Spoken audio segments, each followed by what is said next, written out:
Greetings! I'm Roberto Valdez, Master of the Science of Geography and Instructor of History at Northern New Mexico College in Española, New Mexico. Pueblo II is a dissemination period for the Anasazi, an ancient Indian people in the American Southwest-El Norte Mexicano. They make cultural advances, so by dissemination I mean to say that they spread their cultural seeds around. As you are about to see, they developed societies of regional influence, achieved a glorious flowering of their culture, and then climate and other internal problems wrecked it. In this presentation, we will favor a discussion concerning the Chaco culture in the San Juan Basin and the Mesa Verde, but include other cultures as well. The early part of this time has been described as the Anasazi developmental period, when their population grows and they move from living on the mesa tops to canyon bottoms in the San Juan Basin of today's New Mexico. They were settled into fortress-like villages and were devoted to agriculture. When you complete this lesson, I would like for you to identify the formal regions of the three main Pueblo cultures of Anasazi, Mogollon, and Hohokam. Secondly, I want you to understand why this time period may be described for this people as classic and located in basin regions. Classic is when you judge this time to be of outstanding, remarkable, and when the culture is of high quality. Basin refers to the lowlands. It's the opposite of the mountains, and refers in this subject to the lowlands of a high elevation region called the Colorado Plateau. I want you to describe what distinctive architectural advancements and achievements set the early ancestral Pueblo people apart from their predecessors. And I'll give you a hint. Their houses and their kivas were great, as in great houses and great kivas, meaning big. I want you to explain the cultural changes that occurred when the Anasazi became dependent on agriculture. And I'll give you a hint on that one too. The pure hunter-gatherer life ways disappeared. People became greatly invested in staying in one place. They built great houses, have a food surplus, have more family, and more time to develop their culture. I want to introduce you to Pueblo II artistic expressions and crafts. It won't be just pottery either. I'll show you that even their buildings had style. As the lesson progresses, I hope you'll be able to explain how great kivas, calendars, rituals, pilgrimage, and the peculiar architecture became highly important in the religion of Pueblo II cultures, in particular the Chaco culture. What we can't cover in this presentation may be added to with other materials, learning activities, or another lecture.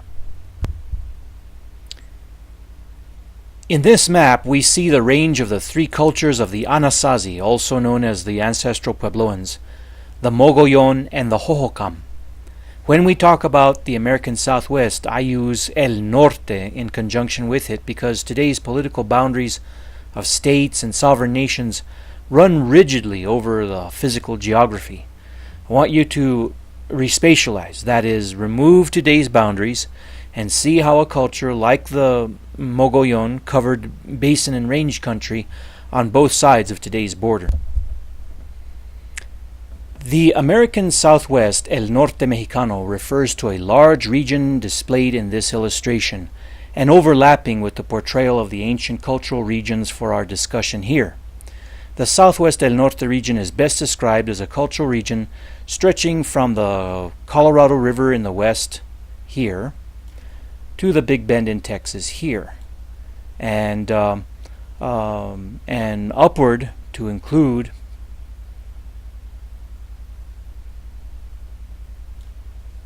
and encompass the region herein labeled ancestral Puebloans.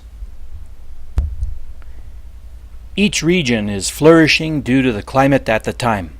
The ancient Indians here invest in agriculture, and the resulting food surplus gives the people in these different cultural regions more time to develop their culture.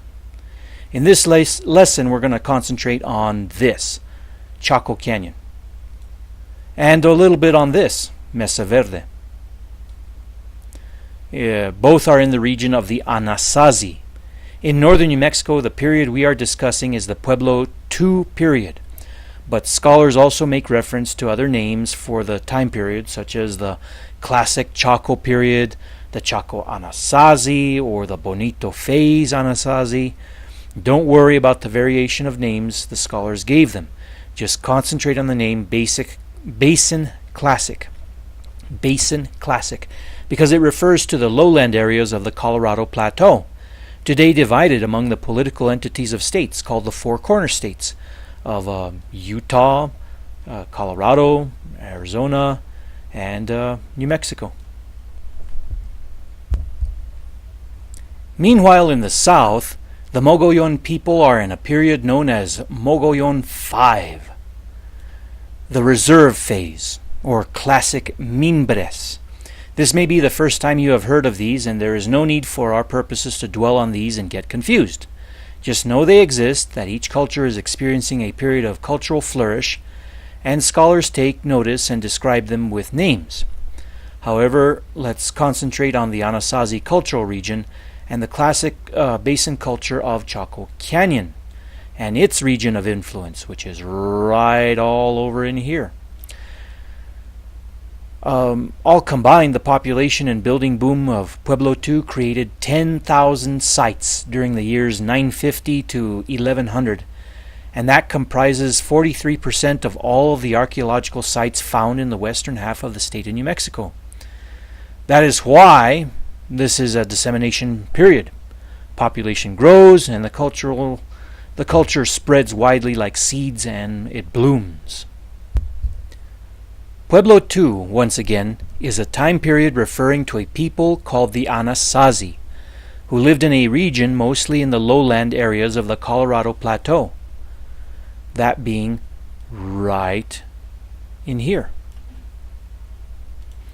Now, understand that there are some exceptions, and also understand that the political entities of the states that we have today, called the Four Corner States, which are in turn Utah, Colorado, Arizona, and New Mexico, all forming these four corners right here by the way their political boundaries were drawn, that this area straddles that area.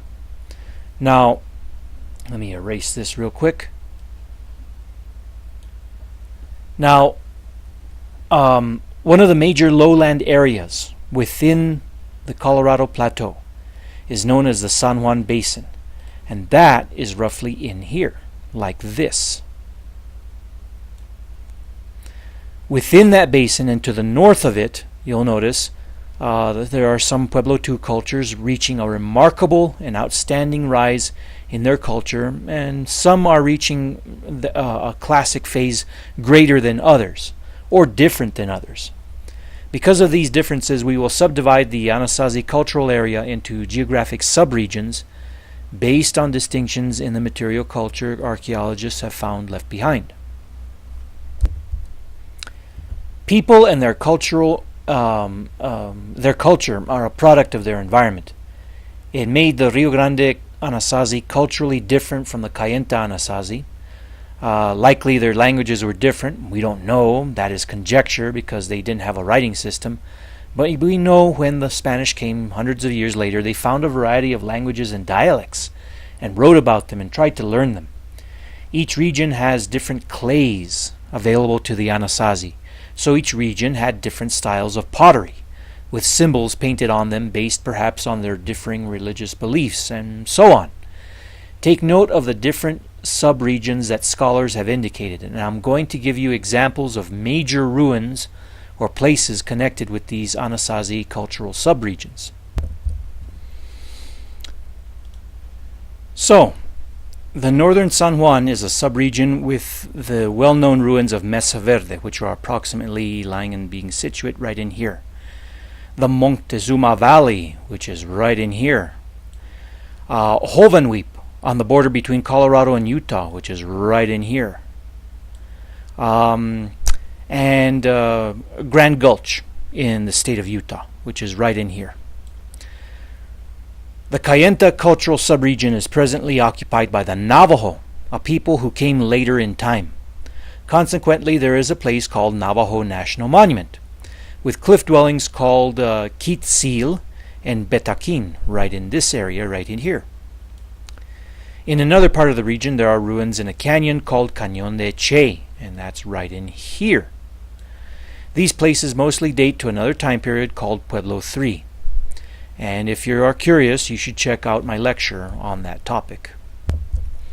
Again, the people of this region were not Navajo Indian, but Kayenta Anasazi or Kayenta Anasazi. The subregion of the Virgin Kayenta, which is right here, lived in places along the Rio Virgen, a river system in southwestern state of Utah, east of St. George, Utah, approximately right in here. There is the Cibola Anasazi subregion, where today's Zuni Pueblo is, and that's approximately right in here. The region is a swath of territory running eastward from there, and includes today's El Morro National Monument. Atop, it's a large promontory or rock with lots of petroglyphs and signatures of travelers that passed through there over the centuries, and on top is another Indian ruin. But it runs eastward, and Albuquerque is approximately right in here. So, and Grants and Gallup and so forth are right in here. This is another significant area. There was also the Rio Grande Valley, and that's our place. And that runs from the region of Taos all the way down to Albuquerque. They should have extended this a little further, but there is a mixture of cultures in this place. But basically it's places like Zia Pueblo, Jemez Pueblo. We've got other pueblos running up the Rio Grande to Cochiti, and then we have the Tewa Basin right in here. All of these comprise the Rio Grande Valley, Rio Grande Anasazi. And finally, we get to the Chaco Anasazi subregion, which covers the San Juan Basin right in here. So everything in between is pretty much the San Juan Basin. The first thing I have chosen to discuss with you is the extraordinary and largest evidence that the Anasazi left behind of their cultural advances. And this was the multi-roomed unit village with over 2 stories of height. The Chaco people built some units up to 4 stories, and the one shown here, modeled by a talented architect named Dennis Holloway, is Pueblo Bonito. Overall, Pueblo Bonito covered 3 acres in size and reached 5 stories in height, and is in the shape of a letter D, capital letter D. Many others were shaped like the letters E, U, and L, and were formed around a plaza. Stone construction with mud mortar in between was the building material of preference at this time. As you recall from a prior lesson, kivas are round underground ceremonial chambers. Pueblo Indian legends today refer to their emergence myths, in which the people pass through several underworlds before emerging into this one with the help of creatures. Basically, the myths discuss the migration story of the people through time, places, and climates that become dreamy and bizarre as they were transferred into mythology. One of the symbols featured in these kivas is the sipapu. The sipapu is just a symbolic navel or hole right here, shown in this particular kiva. The name sipapu is said to have been adapted by anthropologists from the Hopi Pueblo Indian language, but it is related to the Tewa Pueblo Indian word for the same thing, a symbolic hole or shrine called the Nansipu. Nan means earth, si means belly, and pu is base, ball, or root. In other words, this basically means earth belly button, and represents the hole from which the Pueblo people emerged from an underworld, and around which Pueblo's cosmos encircles. Kivas were built of stone and mud mortar with ceiling pilasters, and that's these right in here. Here, here, here, and here. They were roof supports and were mostly used for communal activities, that is, the kivas themselves. They were relevant to societies, like secret societies of men. Many of these societies had a totem animal, and you might think of them as their maybe their symbol or their mascot, such as the Bear Clan, the Gopher Clan, the Coyote Clan, or they are named after special objects. For this reason, a given pueblo had many kivas, and for a community-wide meeting, a village featured what's called a great kiva, a large underground round chamber that could be up to 55 feet in diameter. Let's take a short imaginary trip to Mesa Verde. You will recall on the lesson prior to this one called Pueblo I, I introduced you to its location in the present day near Cortez, Colorado. In that location, as in others such as at Chaco, large round towers of rock and mortar were constructed. We call these in New Mexico Spanish torreones, meaning strong tower. They are used as signal towers and lookouts. Although likely used in ceremonies, they were also for defensive purposes, such as to prevent death and kidnappings during raids. The example shown here is at Mesa Verde. The tower, which is back here, and a kiva were built near each other and connected by a tunnel, and I think the tunnel is this one right here. These things could be up to 15 feet in height, and curiously some were not close to a village. Some were on a cliff edge by mesa top ancient agricultural fields, so you might guess they provided protection and signaling in remote locations while the people were working on the cornfields. The Anasazi favored living in the upper Sonoran and transitional life zones where the rains were better, and this is within the range of 5,200 feet to 7,700 feet in elevation in the northern San Juan Anasazi region. Shown here in this photograph is an ancient reservoir at Mesa Verde called Mummy Lake. It is a large circular depression lined with rock that you can visit as a tourist. An archaeologist named Larry Benson refutes the interpretation that this is a reservoir. He says that it's a ceremonial court for playing ball games. The faint impressions of canals from it are not to distribute stored runoff water, he says, but are pathways to nearby villages that are now in ruins. There's also a staircase into this thing.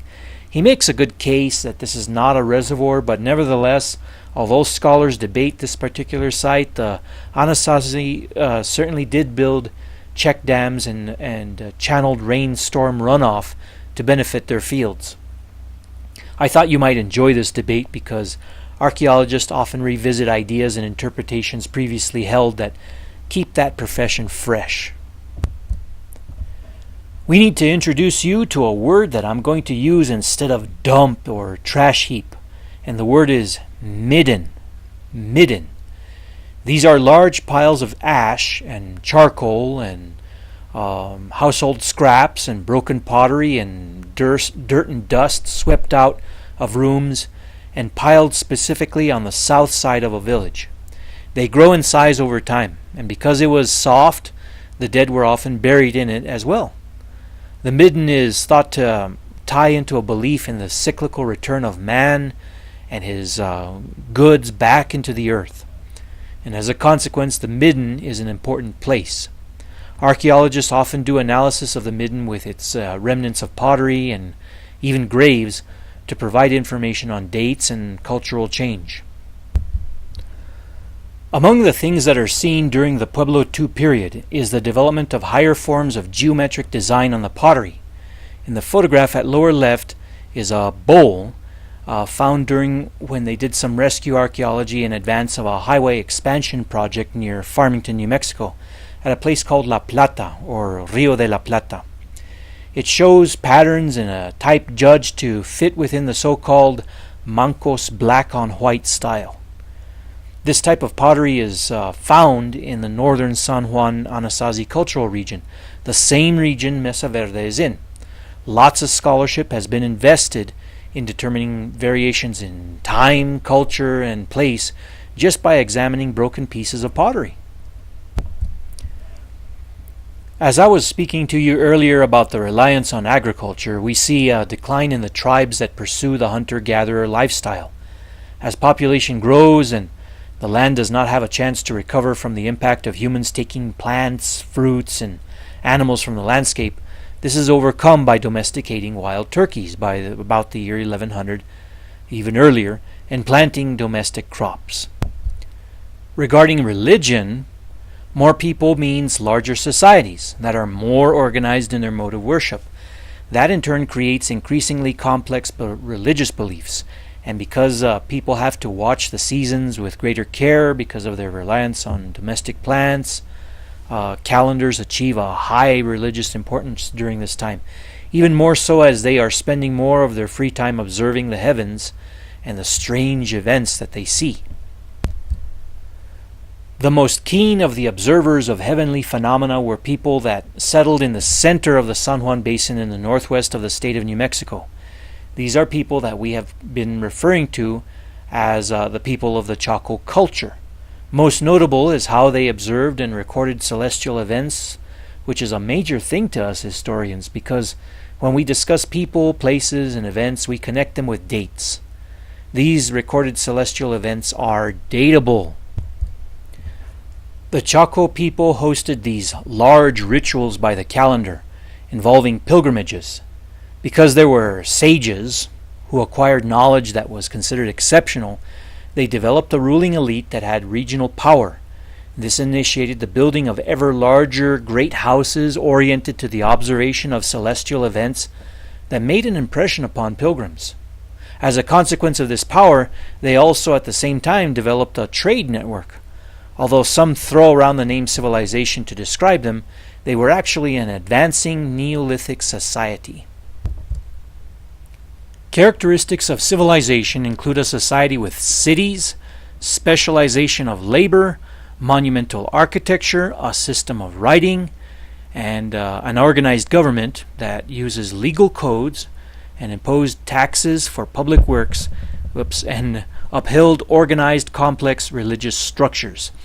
The Chaco culture showed evidence that they had some of these characteristics or were developing them, such as the large monumental architecture, but they lacked other things like a system of writing.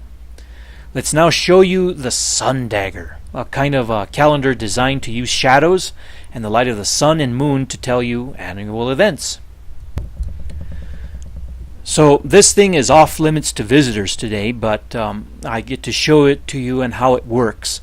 Shown in the photograph is the petroglyph that served as a calendar on the cliff face of a butte called Fajada Butte in Chaco Canyon. It used specially placed rock slabs on a cliff face that allows a dagger of sunlight to point through a swirly symbol. On the right is how it points at its center at high noon on June 21st, every year for hundreds of years. What we today call the first day of summer. On the left is the portrayal of December 21st, the first day of winter. And these dates are called solstices, from the Latin sun stands still, solstice. This sun dagger also uses the position of the sun to mark the first day of spring, first day of fall, and changes in the phases of the moon over a 19-year cycle.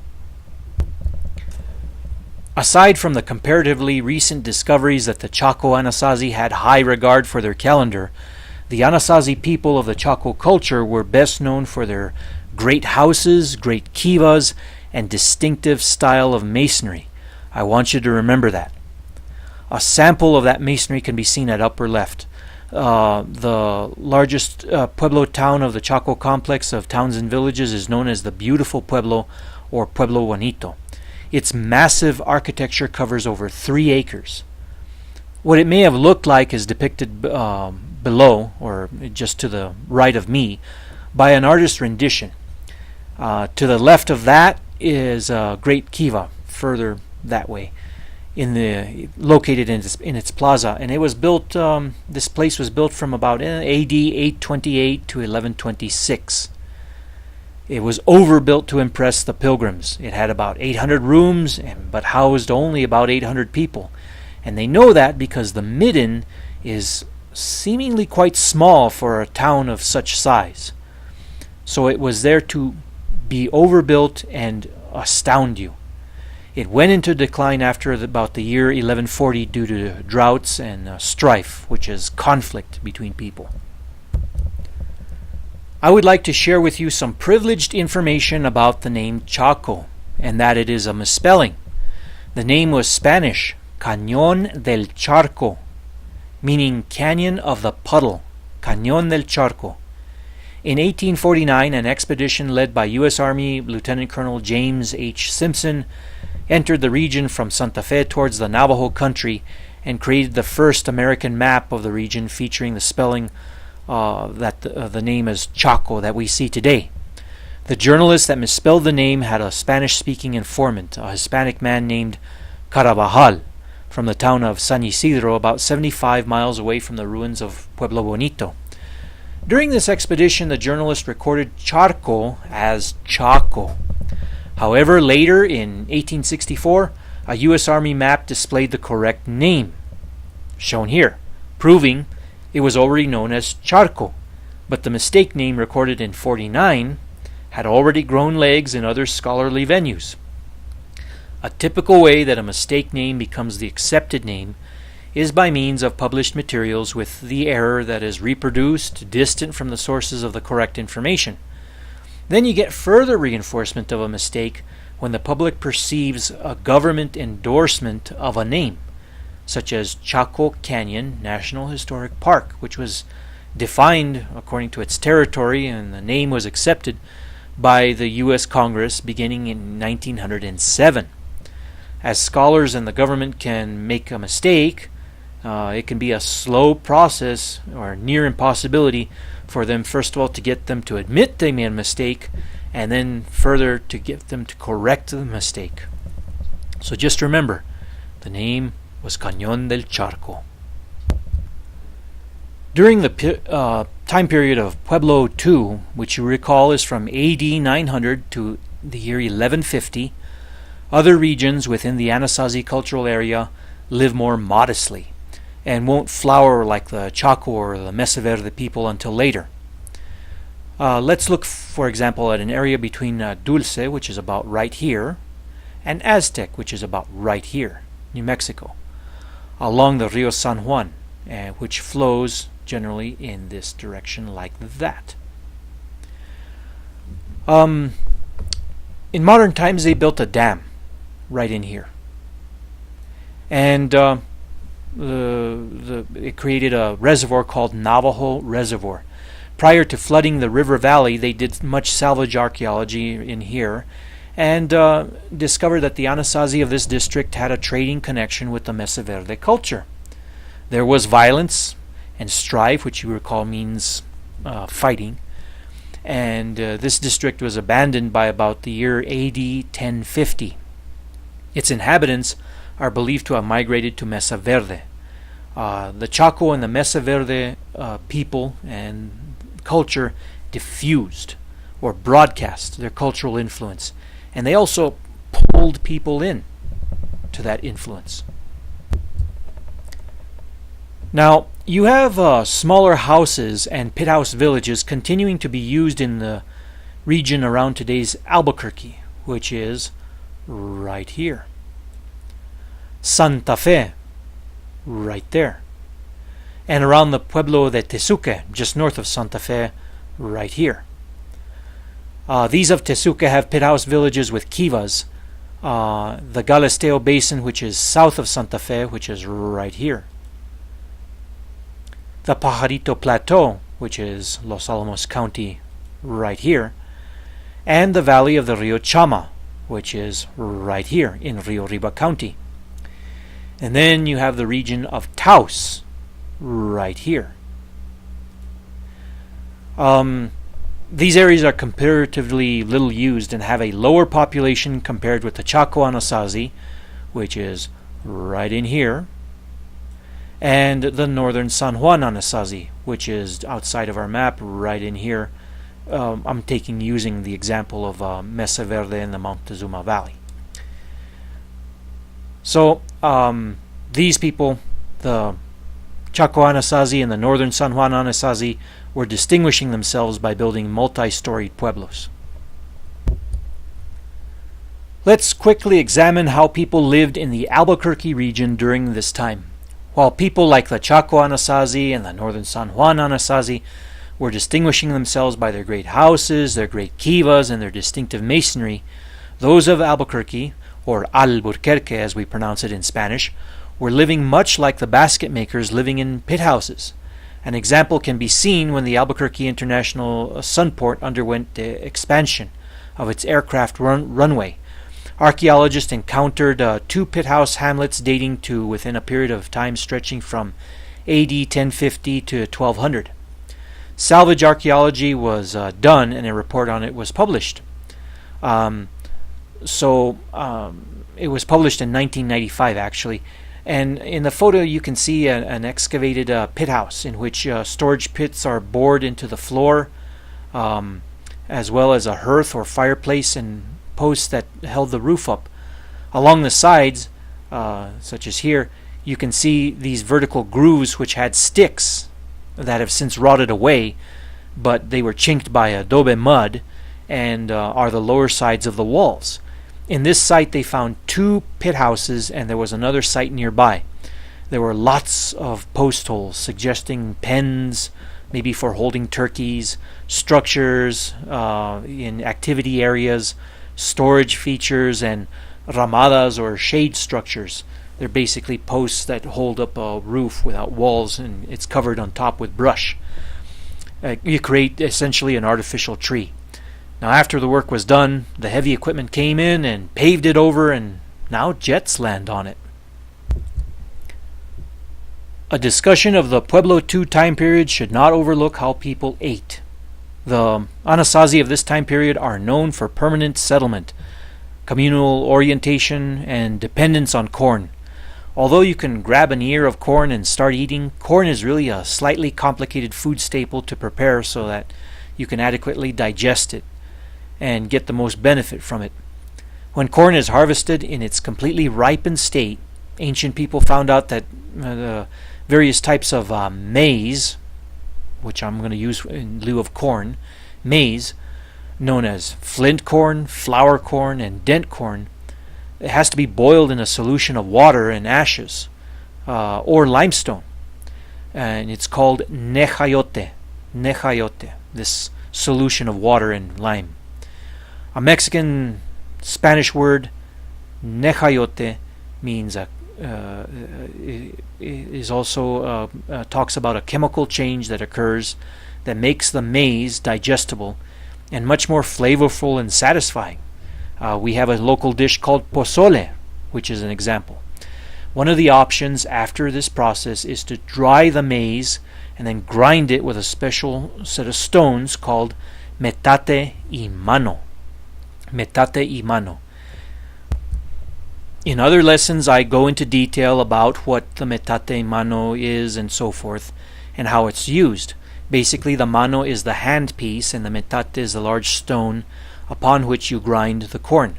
The task was performed by women, and any communal setting that was done by the Pueblo people was a big deal. You will notice at left there's a row of bins for communal effort to grind corn, and by in this case young Hopi or Moki women.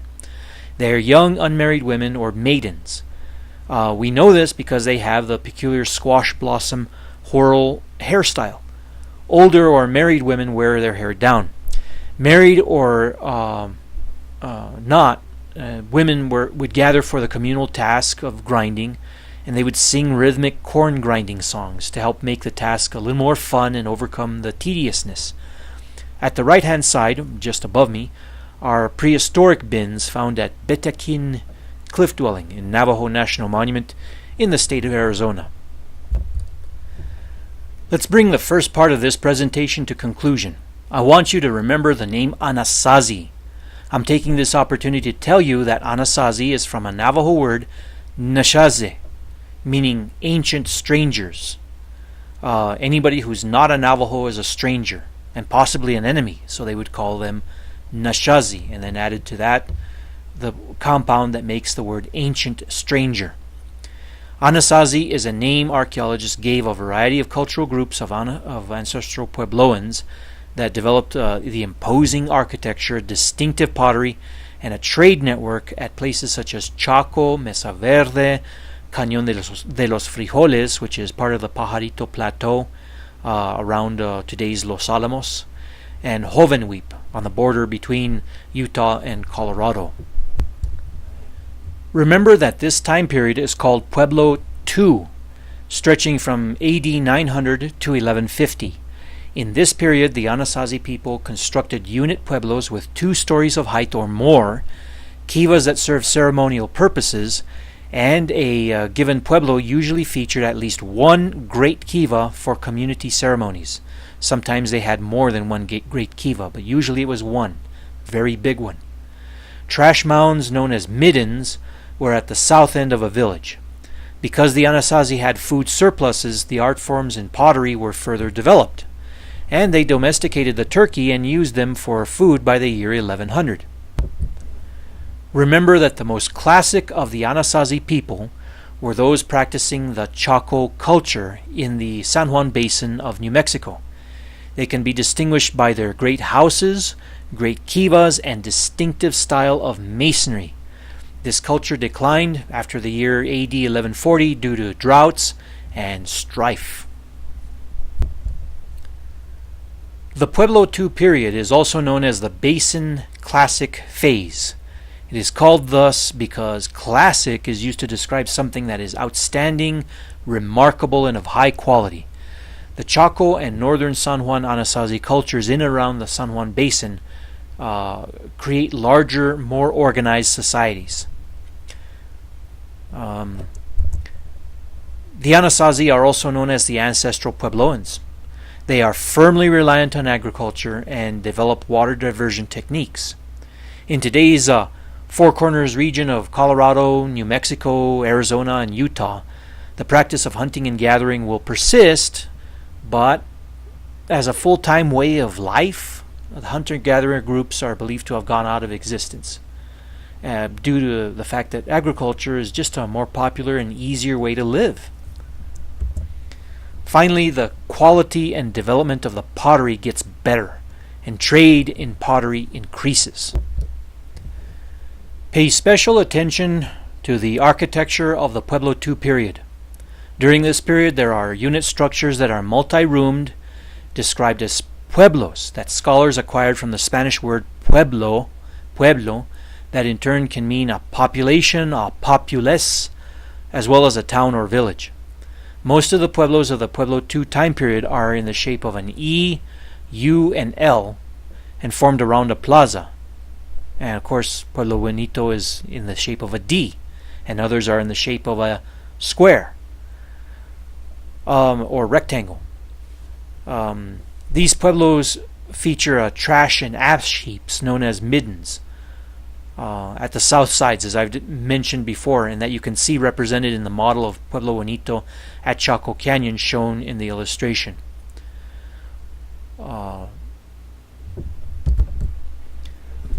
Religion is getting more complex. In a lesson prior to this one on the time period of Pueblo I, I point out that religion is practiced more and more by communities led by holy men and less by the leadership of a shaman over widely scattered groups. So kivas had evolved from pit houses and become more and more like for ceremonial purposes than as living quarters. That's not to say that in a cold winter the kivas wouldn't be used for warmth. Men would huddle in there and work on projects as they kept warm during the winter. But in this period it is less so. Then there are these big underground or semi-underground chambers called great kivas that become typical. They are built within a plaza of a pueblo or just outside the pueblo, and these were used for community gatherings. Finally, strong towers are constructed in or nearby pueblos. These are seen among the Chaco culture and in the northern San Juan Anasazi cultural area such as the Mesa Verde, who may have used them for signaling, communication, and protection. This one shown here has been significantly restored and modified. but nevertheless it was typical of the kind that they were using. In conclusion, there are more specifics about the Chaco culture that must be covered in a second part of this presentation. But for now, this concludes the first part of the Pueblo II period of the Anasazi, when they disseminate their growing population and make cultural advances like never before.